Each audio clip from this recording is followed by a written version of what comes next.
না, পুলিশ নিয়ে তো মমতা বন্দ্যোপাধ্যায় রাজ্যের মুখ্যমন্ত্রী যা বলার, যেদিনকে এই ঘটনাটা ঘটেছে তিনি নিজে বলেছেন। পুলিশকে নির্দেশ তিনি দিয়েছেন, যেই যুক্ত থাকুক তার বিরুদ্ধে কঠোর ব্যবস্থা নেওয়া হবে।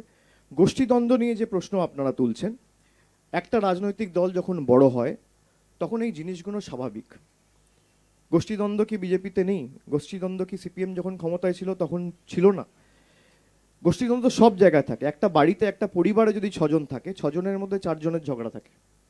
সেখানে একটা রাজনৈতিক দল যার লক্ষের উপর পদাধিকারী, 50,000-এর উপর নির্বাচিত প্রতিনিধি, পঞ্চায়েত স্তর যদি আপনি দেখেন, বুথ সভাপতি যদি আপনি ধরেন, পঞ্চায়েত সমিতির সভাপতি যদি আপনি ধরেন, অঞ্চল সভাপতি যদি ধরেন, ওয়ার্ড সভাপতি যদি ধরেন, তাহলে লক্ষের উপর দলীয় পদাধিকারী।